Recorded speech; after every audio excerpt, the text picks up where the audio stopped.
내 집 마련을 향한 길라잡이 부동산 가이드 진행의 강주루입니다.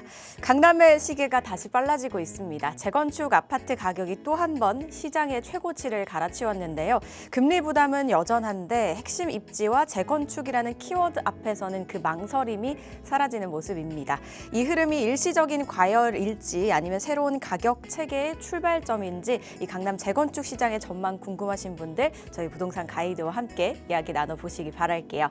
방송 보시다가 궁금하시거나 또는 나에게 맞는 전략 필요하시다면 저희 전화 문자 주시면 되겠습니다. 02-2638-3964번 서울 전화 02-2638-3964번으로 전화 주시거나 또는 샵 3989번으로 궁금하신 내용 적어서 지금 바로 보내주시기 바랄게요. 자, 그럼 부동산 가이드 오늘도 힘차게 출발하시죠.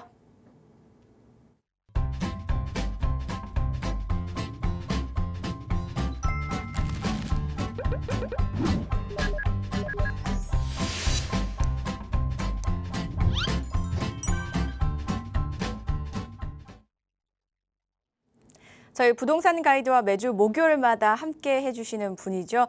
명쾌한 상담 내용과 함께 또 다양한 고민들도 해결해주고 계십니다. 국토개발연구소의 이윤환 대표와 함께합니다. 안녕하세요, 대표님. 네, 반갑습니다. 전국에 계신 시청자 여러분. 목요일 3시에 남자 이윤환입니다.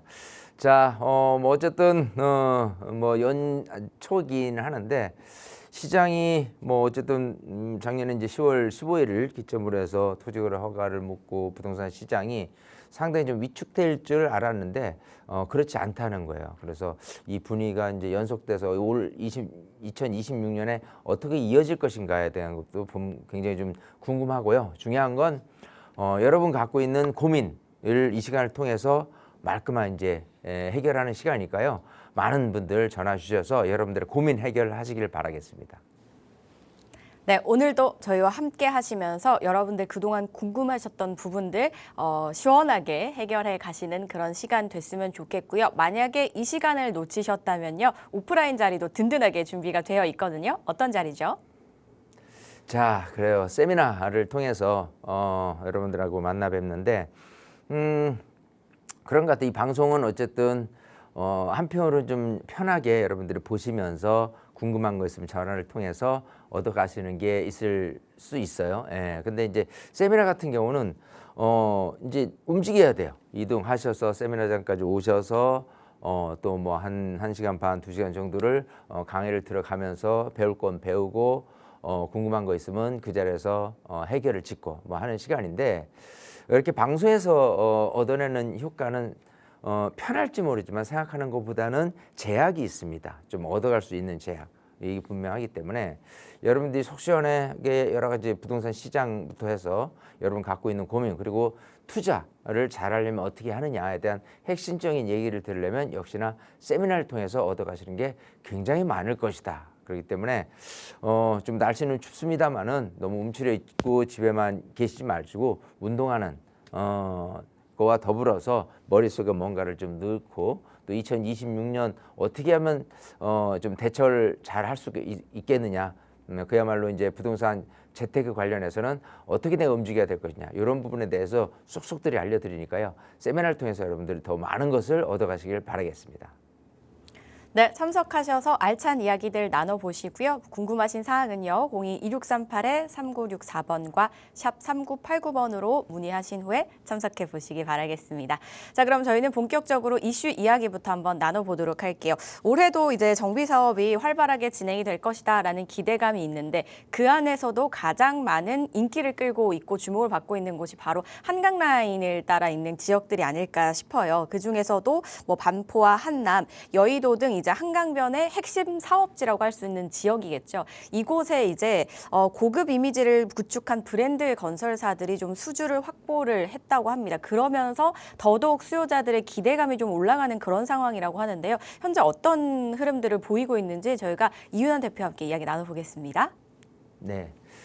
자, 이 아파트 브랜드라는 게 과연 언제부터 생겨났냐부터 이제 출발을 해본다면 1999년도에서 레미안이 시발점이 됐습니다. 그래서 그냥 삼성 아파트라는 브랜드에서 레미안 아파트로 좀 고급화 시키고 좀 품격 있게 만들어 놓은 거를 토대로요.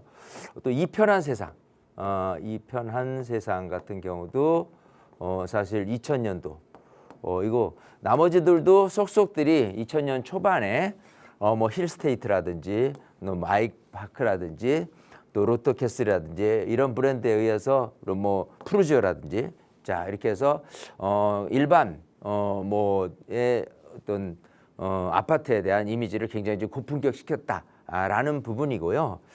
자, 우리는 지금은 이 레미안 아파트 또 이편한 세상이 어디 브랜드 회사인지도 다 알고는 있어요. 근데 여기서 좀 더 진보를 해서 대략 한 10년 전 해서 이름이 조금 더 고품격으로 바뀌었습니다. 현대 같은 경우는 이제 이편한 세상, 힐스테이트라든지 또 아이파크라든지 이렇게 두 개 회사가 있긴 하는데 그게 전략적으로 DH라는 고급화 이미지로 지금 변화가 생겼고 롯데캐슬 같은 경우도 지금 르엘이라는 브랜드로 고급화됐습니다. 그래서 통상적으로 지금 특히 이제 재건축 아파트 같은 경우에 명칭 같은 경우는 예전에 그냥 단순한 이게 아니라 좀 이미지를 좀 고품격시키는 거로 해서 이름이 바뀌었습니다. 이편한 세상 같은 경우도 아크로란 부분이죠. 그러니까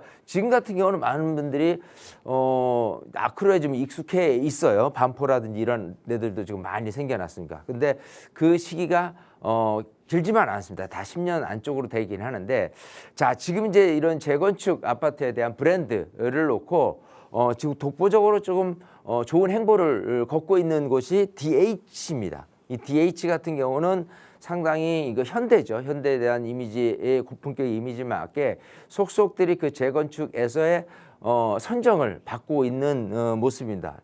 대략적으로 보면은 어디냐 보면은 우선적으로는 우리 압구정 신현대 아파트 같은 경우가 예를 들 수가 있는 부분이고요. 또 이 구 반포 1, 2, 4주구 같은 경우도 마찬가지고요. 또 이 그 여의도에 있는 뭐 한양 아파트 재건축이라든지 또 이제 성수 전략정부 1구역 같은 경우라든지 또 뭐 나중에 이제 잠실 쪽에 뭐 장미 아파트라든지 어쨌든 그 여러 가지 한강변 라인에서 이렇게 DH라는 부분으로 고품격된 그 아파트가 지금 계속해서 나오고 있다라는 거는요. 이 지금 상황이 그래요. 전체적으로 뭐 서초, 강남, 송파에서도 금액 차이가 점점 벌어지고 양극화되어가는 실정이 한강변에 있는 곳, 예를 들어 압구정하고 뭐 개포동, 또 이쪽엔 반포하고 또 양재동하고 비교를 해 본다면 그 간격이 굉장히 벌어지고 있다는 게 현실입니다. 그래서 앞으로 미래 가치도 그렇게 될 것이고 거기에 덧붙여서 이런 고급화된 이미지로 시공사가 선정되는 트렌드가 지금 가고 있다라는 부분은 앞으로도 꾸준히 재건축에 대한 부분 중에서 특히 한강변 라인을 두고서 금액 상승이 꾸준히 더 이어지지 않을까도 조심스럽게 예견을 할 수 있는 부분이고요. 어쨌든 이런 그 브랜드 이미지 자체만이라도 차별화 전략이라든지 고급화 이미지라든지 여러 가지 담고 있는 거고 또 그거를 거주하시는 분들 입장에서 보면은 뭐 좀 자부심이라든지 프라이드 뭐 이런 것들을 좀 느낄 수 있게끔 고품격화되고 있다라는 부분을 좀 이해를 하신다고 한다면은 어느 정도는 이렇게 그 DH라는 브랜드가 좀 고급화 이미지에 맞게 선정이 꾸준히 될 가능성이 조금 더 있지 않겠느냐 생각을 해보고 어쨌든 제가 얘기하고 싶은 거는 역시 한강 라인에 대한 부분과 한강하고 먼 라인에 대한 부분이 점점 좀 멀어지고 있는 양극화가 되어가는 이 모습에 이 아파트의 브랜드의 이미지도 한몫을 하고 있다. 요거를 조금 말씀드리고 싶습니다.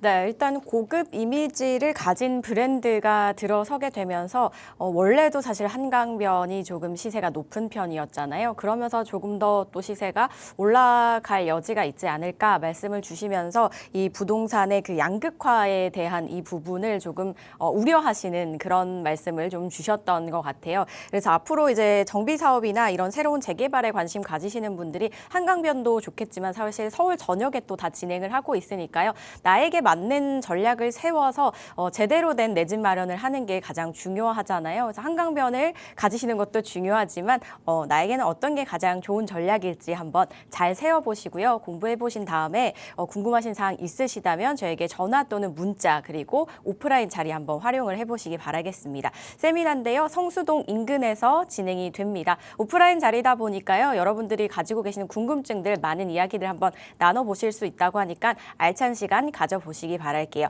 지금 화면을 통해서 날짜와 시간, 장소 나가고 있으니까요. 날짜와 시간 꼭 메모를 해두셨다가 문의하신 후에 참석해보시면 좋겠습니다. 문의사항은요. 02-2638-3964번과 샵 3989번으로 연락 주시기 바랄게요. 저희는 이제 이슈 이야기 나눠보는 동안 또 연락 주신 분들 궁금증 하나씩 한번 해결해 보도록 하겠습니다. 먼저 전화 연결부터 해보도록 할게요. 여보세요? 여보세요? 네, 안녕하세요. 반갑습니다. 네, 안녕하세요. 네, 어떤 점이 좀 궁금하실까요? 네, 저는 서대문구 홍제동에 거주 중인데요. 네. 제가 주택이 4개가 있어요. 4채가 있어요. 네. 네, 그래서 그 중에 한 채를 저희 아이에게 증여하려고 하는데, 아, 동일 세대여도 상관이 없는지랑, 네. 그리고 세대를 분리하는 게 좋을지랑 궁금해서 연락드렸어요. 네. 주택 수가 또 굉장히 네. 많으시네요. 이 한 네, 채를 네. 자녀분께 지금 증여할 계획을 가지고 네. 계시는데 세대를 어떻게 해야 될지 한번 네. 대표님과 바로 말씀 나눠보세요. 네.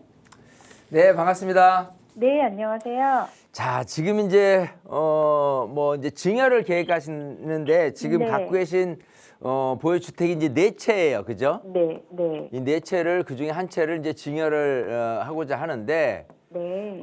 세대 분리를 하는 게 좋을지 안 하는 네. 게 좋을지 이제 이게 궁금하신 네, 거잖아요. 네, 네. 자, 보죠. 우선 이렇게 내 거를 갖고선 증여를 해준다라고 한다면 네. 부담부 증여가 돼요. 그다음, 네. 자, 만약에 네. 이거 내 거를 하나를 팔고 네.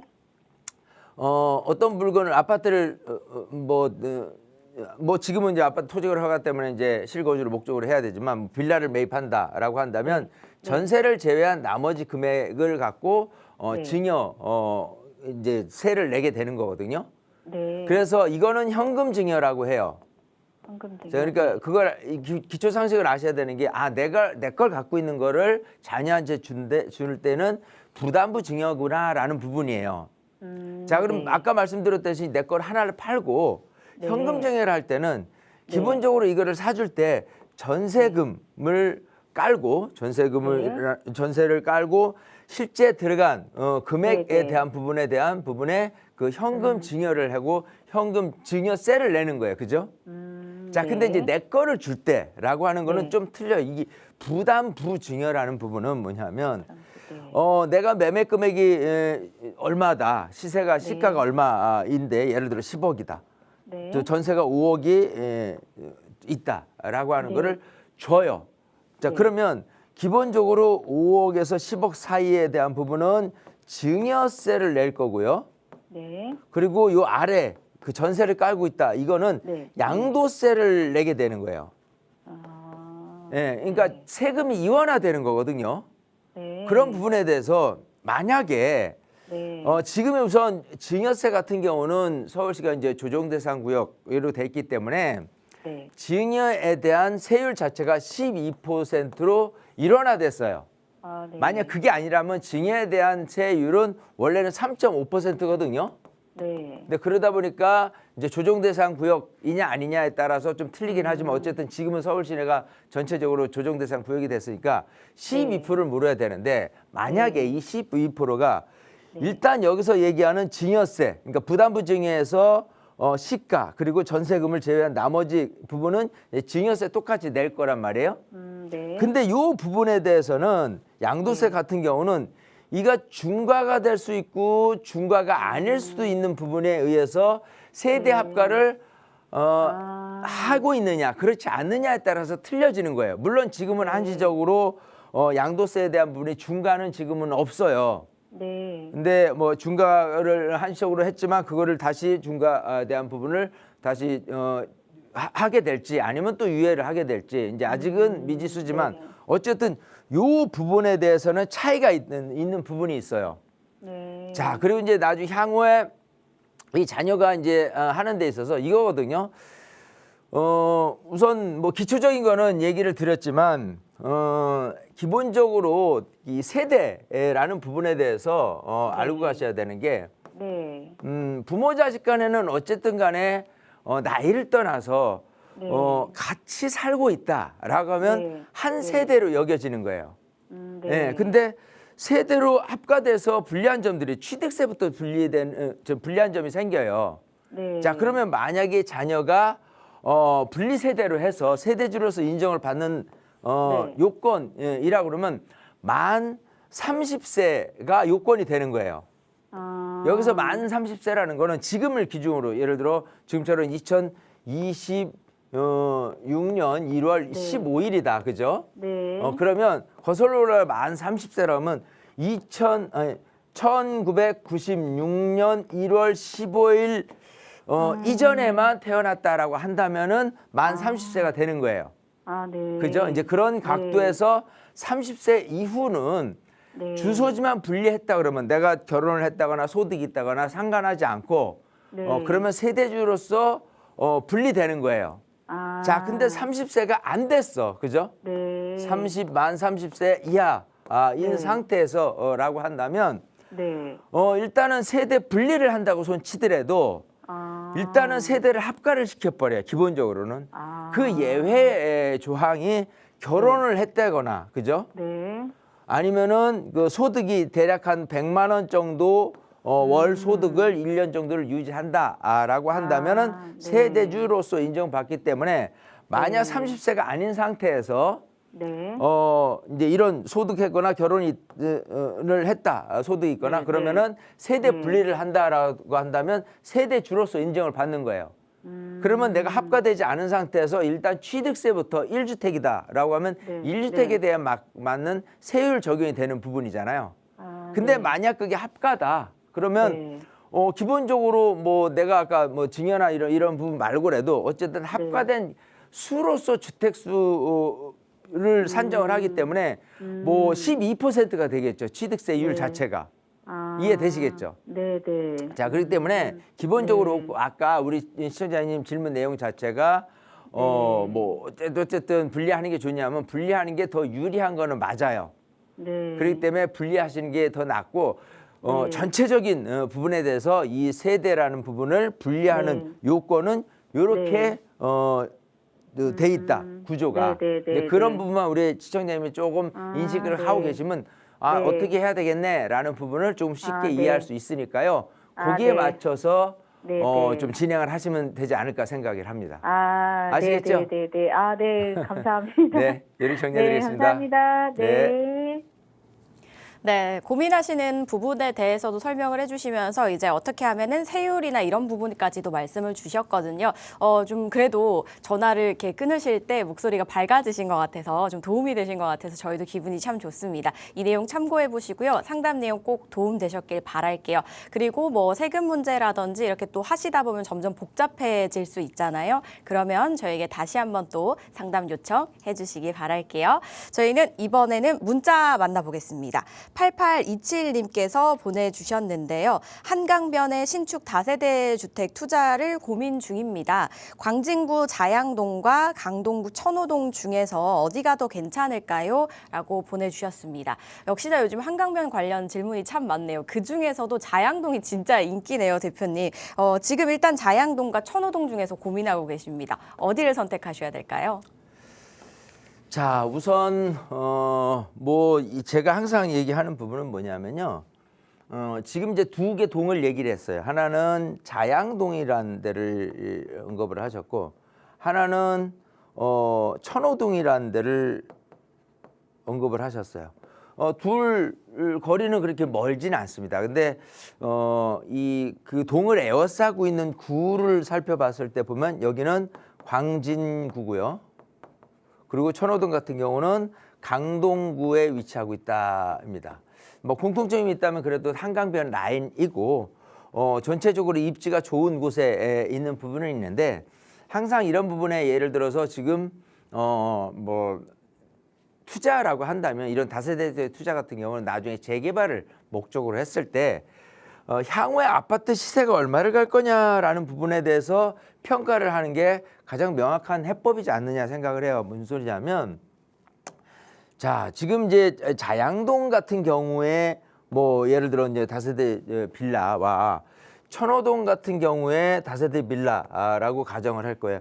현재 모습 속에서 보면은 가격이 큰 차이는 없어요. 예. 근데 향후에 아파트 시세가 얼마 갈 거냐라는 부분에 대해서는 차이가 분명히 날 거라고 예상을 해요. 왜냐하면 기본적으로 천호동도 나쁜 곳은 아니에요. 천호동도 천호 뉴타운부터 해가지고 쭉 천호역을 둘러싸서 해서 전체적으로 아파트 단지들이 계속 구성되어 가고 있는 거 맞기 때문에 기본적으로 좋은 거는 맞는데 이 아파트들의 가격이 계속해서 한강을 조망이 되느냐 안 되느냐라고 살펴본다면 이 자양동 입지 같은 경우는 기본적으로 한강을 남쪽으로 바라보고 있기 때문에 거실 측면에서 기본적으로 한강을 조망하고 있는 그런 부분으로 계속 배치가 될 거란 말이에요.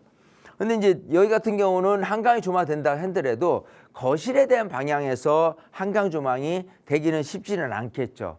일부 뭐 안방이라든지 작은 방이라든지 뒷후면이라든지 부엌이라든지 이쪽에서 한강이 조망되는 부분으로 간다라고 한다면 기본적으로 아파트 시세적인 관점에서 그래도 거실에서 남향 한강을 바라보고 있는 방향성에 조처해서 아파트 가격이 조금 더 높게 형성되지 않을까를 예상을 하는 부분이고요. 또 하나는 그래요. 기본적으로 이쪽 그 입지 자양동 같은 경우는 좀 옆에는 성수 전략정비 구역도 있고요. 자양사동 뭐 신속 통합기획도 있는데 또 구이동 뭐이라든지 또 이 광나루 근처에 광장동이라든지 이런 쪽에 이 한강변 블록에 대한 아파트 시세가 이미 서울숲 트리마즈부터 해가지고 이쪽 광장동의 신동 아파트부터 해가지고 여러 가지 굵직하게 굉장히 좀 고가의 이미지로 자리 잡고 있는 아파트가 점점 늘어나고 있다는 현실을 바라봤을 때 이게 전체적으로 아파트가 쭉 구성되어 있는 그 한강 벨트라인으로 아파트 촌으로 구성되어 있는 반면에 만약 천호동 같은 경우는 이 구역이 전부 다 블록 단위가 아파트 촌으로 구성되기는 쉽지는 않다라는 부분이 있고요. 또 여기 같은 경우는 요 바로 천호동 뭐 옆에가 이제 송파구 풍납동이긴 하는데 풍납동은 유적지가 있어요. 자, 그래서 이 유적지라는 부분에 대해서는 그 부분을 좀 훼손시키지 않고 보존을 목적으로 하기 때문에 이쪽에 들어서는 아파트다라고 한다면 기본적으로 좀 이렇게 규제를 많이 받게 될 수밖에 없는 부분이 있어요. 어떤 아파트가 이 근처에 뭐 다니시다 보면은 아파트 모양이 이런 식으로 꺾여 있는 이런 모양새의 아파트도 있다는 거예요. 자, 그게 유적지에 대한 부분 규제 때문에 이렇게 지어질 수밖에 없다라고 한다면 아파트 모양새도 영 좀 보기 안 좋은 그런 쪽으로 갈 수밖에. 여러 가지 측면에서 이쪽 한강 벨트 라인에서 이쪽 그 성수동하고 이 성동구 성수동이라든지 자양동이라든지 또 이렇게 구이동이라든지 이 광장동이라든지 이쪽 벨트로 엮어지는 이 모습에 비해서 이쪽 송파구하고 이 강동구의 이 한강변 라인의 벨트는 이 정도까지 구성이 되기는 쉽지는 않다. 왜냐하면 재개발 재건축하는데 규제적인 부분이 많이 들어서 있고 이게 전체적으로 아직까지는 개발에 대한 움직임이 조금 듬성듬성 있을 정도지 전면 개발이 되고 있지는 않은 모습이라고 생각한다면 나중에 지금은 비슷할지 모르지만 나중에 아파트 시세 차익은 굉장히 여기가 생각하는 것보다 월등히 좀 높지 않을까 생각을 해요. 결국은 이 투자에 대한 성패의 이 결과치는 나중에 아파트 시세가 얼마 될 거냐에 대한 부분으로 가는 거니까 큰 차이가 없다라고 비슷한 금액으로 투자를 한다라고 한다면 지금 상황에서는 천호동보다는 자양동이 훨씬 더 유리한 고지에 있다라는 부분. 또 자양동이라고 하더라도 무조건 이 한강변이라는 부분만 아니라도 자양 1동이라든지 이렇게 한강변이 아니라고 손치더라도 이미 자양동이라는 어떤 지역 브랜드가 자꾸 이렇게 높아지기 때문에요. 좀 비싼 한강변 라인에 있는 빌라를 매입하고 하는 것보다는 전체적으로 자양동이라면 지금은 다 좋다라는 측면에서 어떤 다세대를 뭐 투자를 한다라고 하면 그쪽으로 방향성을 잡아도 괜찮지 않을까 생각을 해봅니다. 네, 현재 투자금과 이제 나중에 아파트가 되었을 때 시세가 어떻게 형성이 좀 될 것인가를 중요하게 생각을 하셔야 되는데 그런 면에서 자양동이 조금 더 긍정적이지 않을까라고 말씀을 주셨거든요. 잘 살펴보시고요. 두 지역 그래도 다시 한번 꼼꼼하게 비교 분석해 보시고 직접 한번 임장도 나가 보신 다음에 현명한 결정 꼭 내리셨으면 좋겠습니다. 상담 내용 도움되셨길 바랄게요. 저희는 전화 연결로 또 넘어가 보겠습니다. 여보세요? 네, 안녕하세요. 네, 반갑습니다. 어떤 점이 좀 궁금하실까요? 네, 제가 8호구로 지금 아파트 한 30평대를 찾고 있는데요. 네.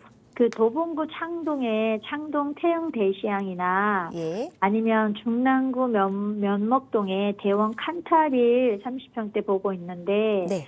어떤 곳이 향후에 더 가격이 더 많이 오를지 궁금해서요. 네, 아무래도 매수하시기 전에 이런 부분 참 중요하게 생각하시죠. 전화 잘 주셨습니다. 자, 지금 도봉구와 중랑구 어디가 더 괜찮을지 저희 분석 한번 해볼게요. 네. 네, 반갑습니다. 네, 안녕하세요. 네. 자, 지금 8억 정도로 뭐 아파트를 보고 계시는데 하나는 도봉구 창동에 있는 아파트를 보고 계시고 하나는 중랑구 면목동에 있는 아파트를 보고 계세요. 그죠? 네. 좀 구체적으로 들어가 보면 다 2002년, 2003년에 입주된 아파트고요. 네. 창동에 있는 아파트 경우는 950세대 정도. 그래도 단지 규모에 1000세대 가까이 되니까 괜찮긴 하거든요. 네. 또 마찬가지 지금 면목동에 지금 보고 계신 그 아파트만 해도 자체적으로는 한 250세대 되는데 이 근처에 있는 아파트하고 이렇게 같이 어울려져 있는 모습을 본다면 여기도 마찬가지 대략 한 1000세대 정도는 어우러져 있다. 단일 그 단지는 아니래도. 자, 중요한 거는 비슷해요. 공통점이 뭐 지하철하고의 거리라든지 여러 가지 부분이 있는데 이게 이제 우선적으로는 제가 항상 얘기하는 부분 중에서 부분이 뭐냐면 일단은 중랑구의 면목동이고요. 하나는 도봉구 창동이라는 부분이 있어요. 기본적으로는. 자, 이게 집값이라는 게 이래요. 이 뭐 전체적으로 중랑구 아파트 시세 또 전체적으로 도봉구 아파트 시세라고 본다면 그래도 좀 이렇게 중랑구 쪽에 있는 아파트 시세가 조금 더 물론 이제 면밀히 들어가 보면 여기 아파트가 창동역 근처에 있는 아파트도 가격도 비싼 편이고 또 새 아파트 단지 큰 것도 다 비싼 편이에요. 전체적인 걸 떠나서요. 기본적인 우리가 상식적으로 생각할 수 있는 이미지 자체에서 중랑구에 대한 아파트가 전체적으로 도봉구에 대한 아파트보다 조금 더 가격이 우위에 있다라는 부분의 이유를 이렇게 탁 파고 들어가 보면요. 결국은 그래요. 내가 집을 좋은데 비싼 데를 살고 싶은데 돈 때문에 여기로 옮겨가고 저기로 옮겨가게 되는 거거든요. 자, 근데 이제 만약에 이제 도봉구다라고 했을 때 도봉구에서 여기가 비싸니까 일로 와야지라고 하는 거는 이쪽에서 라인에서 예를 들어 4호선 라인으로 쭉 거슬러 올라가서 이쪽에 좀 비싼 아파트다라고 한다면 뭐 기름역, 미아사거리역 쪽 성북구에 있는 아파트 단지들이 좀 비싸니까 요 근처에 가거나 아니면 이왕이면은 지하철역 차라리 가까우더라도 몇 정거장 더 가서 도봉구 창동으로 움직이는 그런 선택으로 나눠질 수 있는 거예요. 즉 네. 금액선에 따라서 요런 정도로 이제 대체 아파트로서 자리하고 있는 거예요. 자, 근데 중랑구 같은 경우는 7호선 라인으로 지금 움직이고 있어요. 7호선 라인은 기본적으로 아래로 가면은 이제 강남이에요. 네. 그리고 한강을 넘어서 보면은 광진구에 있는 아파트들이란 말이에요. 네. 그리고 또 위로 가면은 이 노원구에 있는 단지가 아주 크게 많이 구성되어 있는 아파트촌입니다.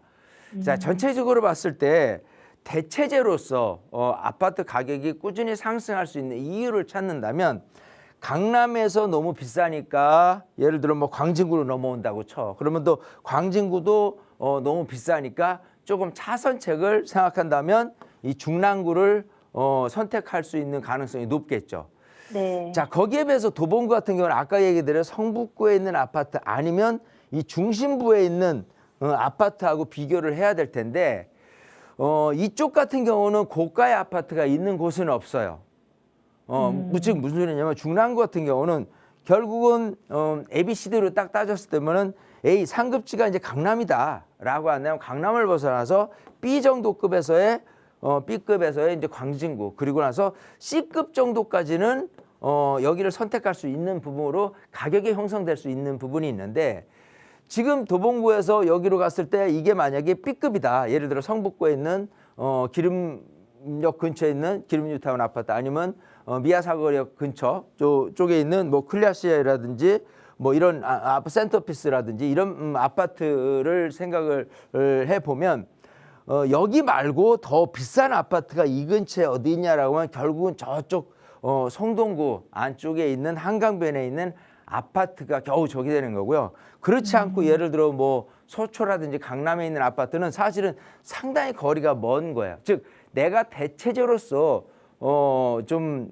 삼을 만한 부분의 거리가는 아니라는 소리예요. 이해되시겠죠? 네. 네. 그러니까 그런 측면에서 봤을 때 이왕이면 강남 또 한강변 라인에 있는 광진구하고 인접돼 있는 중랑구가 좀 더 유리한 곳에 있으면 있지 도봉구에 있는 아파트가 좀 더 시세 상승 여력이 더 있기는 어렵다. 물론 많은 분들이 아니 여기가 창동역이 GTX가 개통이 되면 창동역을 통해서 시내 중심부로 굉장히 빠르게 움직일 수 있는 거는 이분들이 하는 얘기예요, 여기서. 근데 전반적으로 우리가 GTX를 활용하는 것보다는 기본적으로는 전철 라인을 갖고 이렇게 얘기를 했을 때 보면 기본적으로 전철 노선에서도 꽤 그나마 시내 중심부라든지 강남하고 먼 곳에 자리 잡고 있는 게 도봉구, 창동에 있는 지리적 입지인 거고 중랑구 같은 경우 또 7호선 라인에 또 나머지 여러 가지 그 시내 중심부로 이어질 수 있는 라인으로 생각한다면 좀 더 교통적인 부분에서도 우위에 있는 것이 중랑구에 있는 곳인 거고요.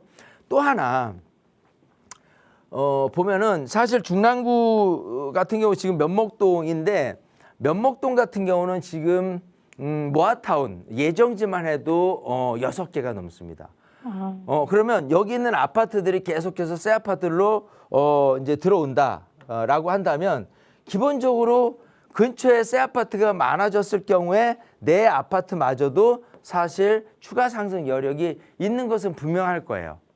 하지만 아까 창동에 있는 그 아파트 주변에 거기도 물론 모아타운이 그 예정되어 있는 곳들이 있기는 하지만 전면적으로 여기처럼 뭐 6, 7군데가 지금 모아타운을 활발히 진행하고 있는 정도는 아니라는 소리예요. 즉 주변에 있는 아파트가 새 아파트가 들어설 가능성마저도 사실은 면목동이 더 많기 때문에 아까 교통적인 부분이라든지 여러 가지 측면에서 또 새 아파트가 근처에 들어서서 아파트 가격이 높을 때 내 가격까지도 올라줄 수 있는 부분의 여지는 얘가 더 중랑구 면목동에 있는 아파트가 더 유리한 고지예요. 그렇기 때문에 같은 8억이라도 이쪽을 매입하시는 게 좀 더 낫지 않을까 생각을 하는 거예요.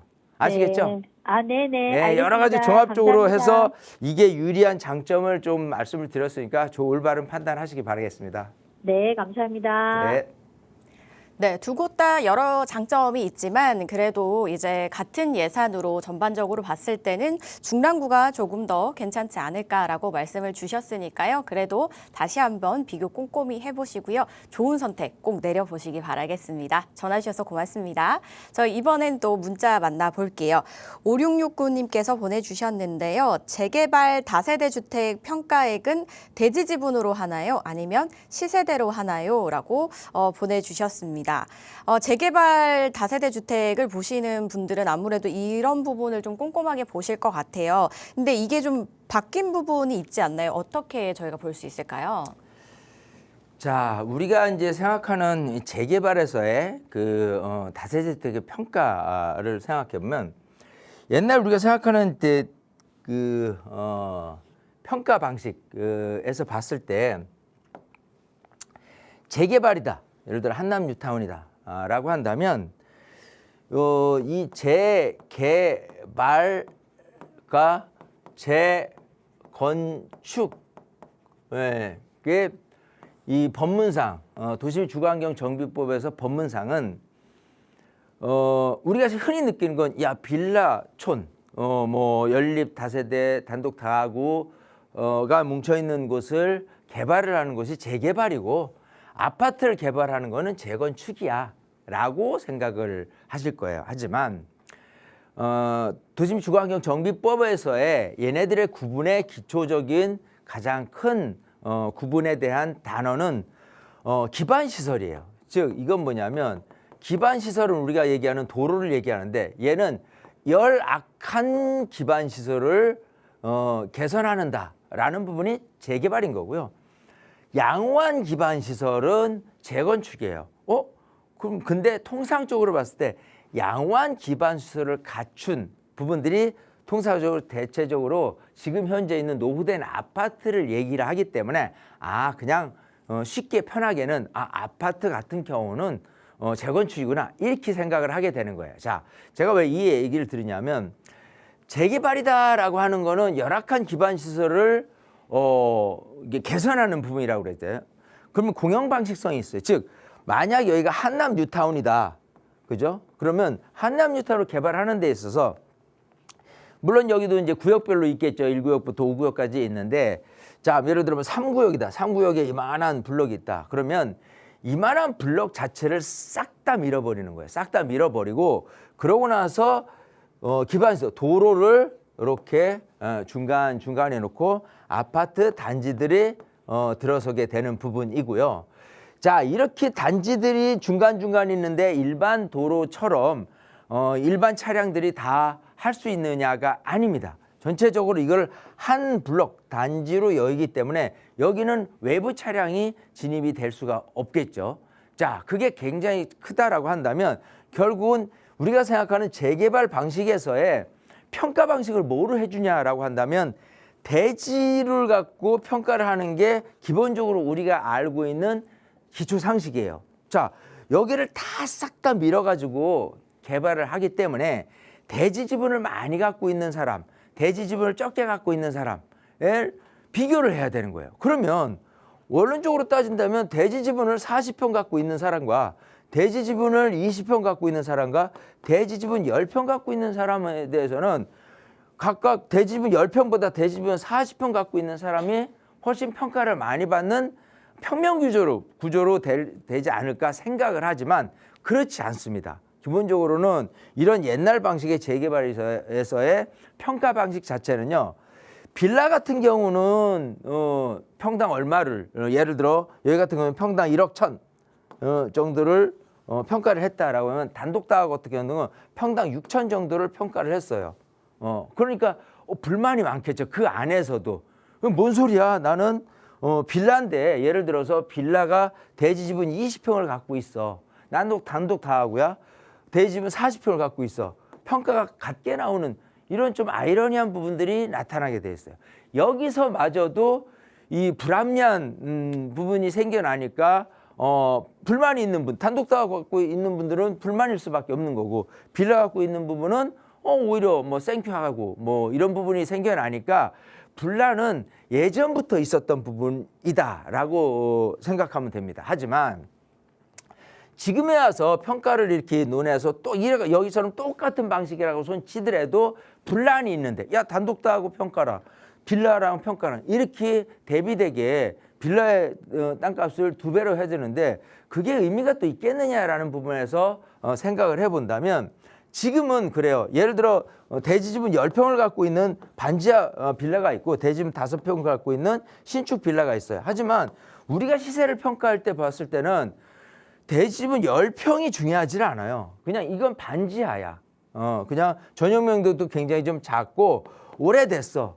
그래서 시세로 따졌으면 얘는 뭐 한 2억 정도 간다라고 한다면 신축이고 얘는 대집은 5평이지만 전용 면적이 얘보다 훨씬 크고 했을 때 보면은 평가를 얘를 훨씬 높게 시세대로 보면 얘는 4억에서 5억 정도 얘보다 2배 이상 평가를 거래가 되겠죠. 거래 금액 자체. 그렇게 따진다면 실제 거래되는 가액으로 했을 때 사람들의 인식 자체가 이게 더 합당하다라고 생각을 하게 되는 거예요. 결국은 감정평가사가 평가했을 때 이 방식으로도 기본적으로 큰 호응을 얻지 못했는데 차라리 이 방식으로 하는 것이 훨씬 더 주민들한테는 개개인별로는 호응이 그러니까 불만이 더 적을 수 있다라는 부분 때문에 요즘 같은 경우는 대지 지분이 아니라 시세대로 시세에 준하게 평가를 합니다. 근데 시세를 어떻게 평가하냐라고 한다면 그게 곧 주택 공시가격에 대한 안분율이에요. 그래서 주택 공시가격이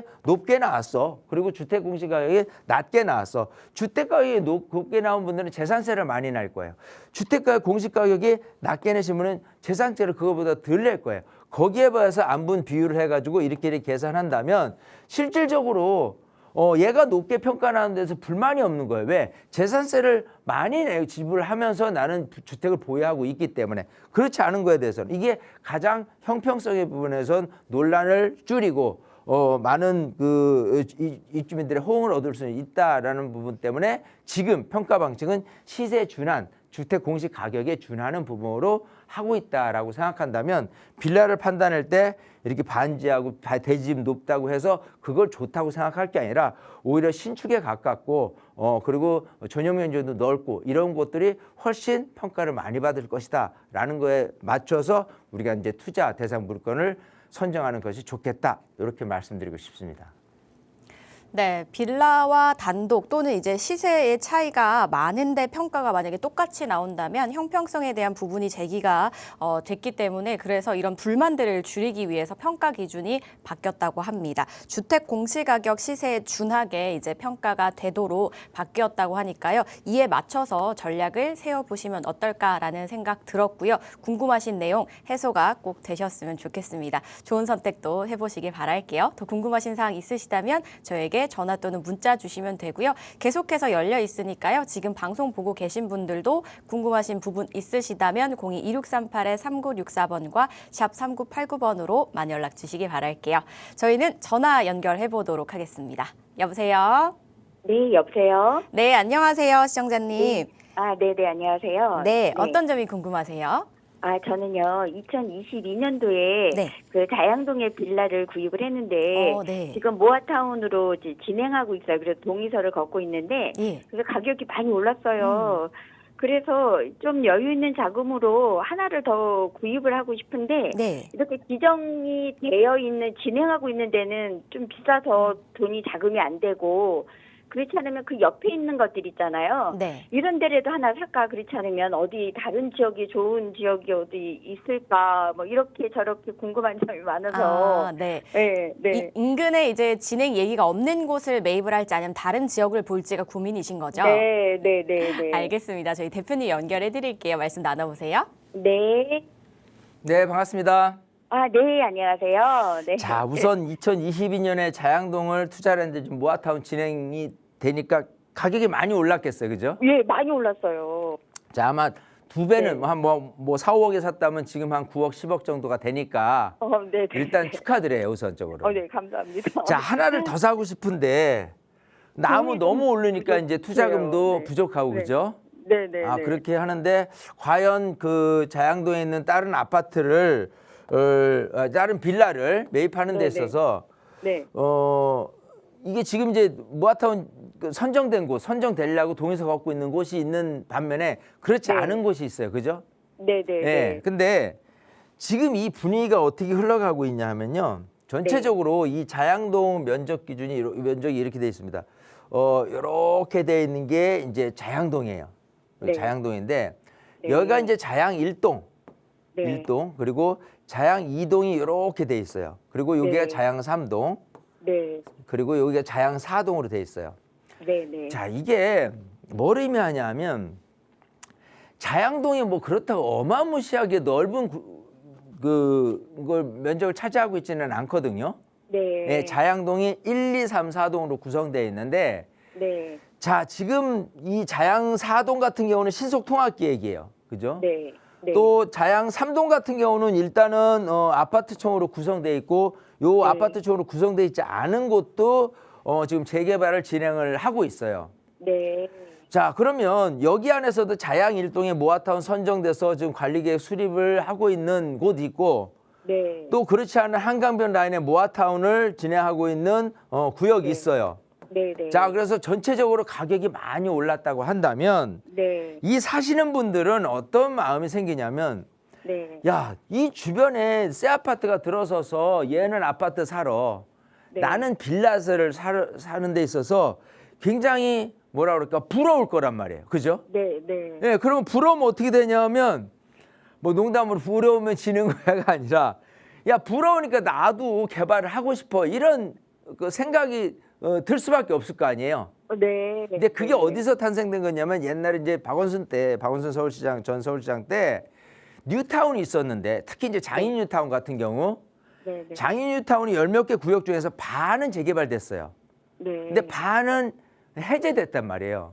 아. 근데 해제돼 있던 주민들은 지나고 나니까 우리도 저렇게 아파트 살고 싶은데 우리는 이거 뭐야? 라고 귀 기울여 들어보니까 정말 개발을 하고 싶어 하는구나. 그래서 오상훈 서울시장이 2021년에 보궐선거로 당선되자마자 했던 것이 이런 그 뉴타운 재개발 사업을 해야 되겠다. 대신에 빨리 해야 되니까 신속통합계획으로 지정을 한 거란 말이에요. 아, 자, 네. 여기는 이제 모아타운이에요. 기반시설을 좀 놔둔 상태에서 그렇게 네. 개발을 해야 되는 부분인데 네. 제가 얘기하고 싶은 건 여기는 전통시장을 기준으로 해가지고요. 전통시장을 제외한 나머지 주거지역에 대한 부분은 전체적으로 상가 비율도 생각하는 것보다 적어요. 아. 거기다가 지금 주민들이 점점점 분위기가 다 재개발을 하고 있으니까 모아타운으로. 그래서 네. 그렇지 않은 곳까지 언젠가는 개발이 될 가능성이 높습니다. 아. 그래서 차라리 여긴 비싸지만 그렇지 않은 곳이 아직은 좀 싸다라고 한다면 지금이 오히려 저렴의 기회다, 저는 그렇게 보는 거예요. 아, 네. 그래서 뭐 딴 데든 가르쳐 주세요라고 하는데 딴 데 사업 빨리 되고 뭐 여기보다 지역이 조금 안 좋거나 이런 데는 의미 전혀 없어요. 사업이 빨리 되는 건 전혀 관계 없습니다.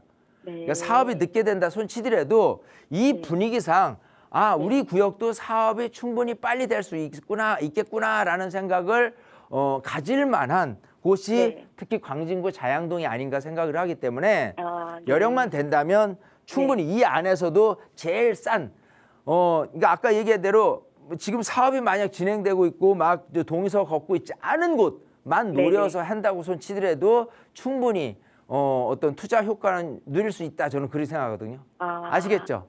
아, 네. 멀리 가지 마시고 요 안에서 네네. 정말 그 저렴하게 투자 비용을 적게 투자할 물건만 있다면, 더군다나 만약에 그 지역이 이 모아타운으로 또 다시 선정될 가능성이 있다면 그거를 네. 노리는 게 가장 효과적이다.